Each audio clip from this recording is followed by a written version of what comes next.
Headlines प्रायोजक राजयोग paints, आनंद तुमचा, रंग आमचा।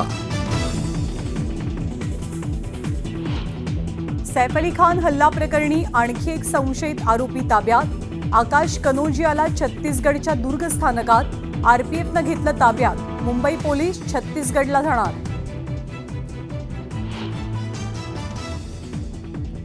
सैफ अली खानवर हल्ला केल्यावर आरोपी लोकलनं दादरला गेला। मोबाईलच्या दुकानातनं इयरफोनचीही खरेदी केल्याचं समोर। आरोपीचे सीसीटीव्ही फुटेज पुढे। हल्लेखोराचा डोळा फक्त सैफवरच होता की तैमूरवर सुद्धा? रिक्षा चालकानं दिलेल्या माहितीमुळे चर्चांना उधाण। आमदार जितेंद्र आव्हाड यांनीही व्यक्त केला संशय।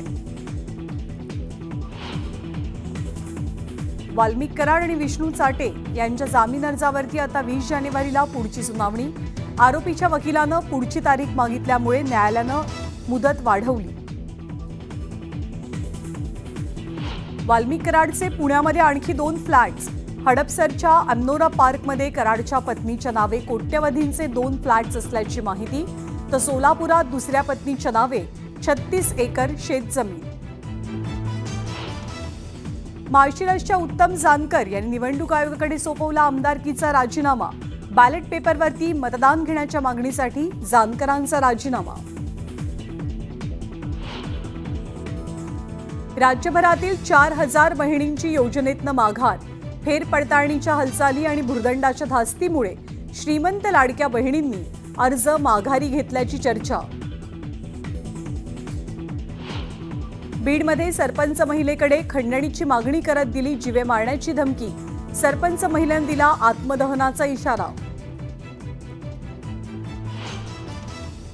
बीडच्या अंबाजोगाईतील गोळीबार प्रकरणी धक्कादायक खुलासा। गर्लफ्रेंडनं बोलणं बंद केल्यामुळे आरोपीनं केला होता गोळीबार।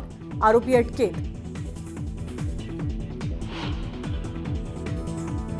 आणि चॅम्पियन्स ट्रॉफीसाठी भारतीय संघाची घोषणा।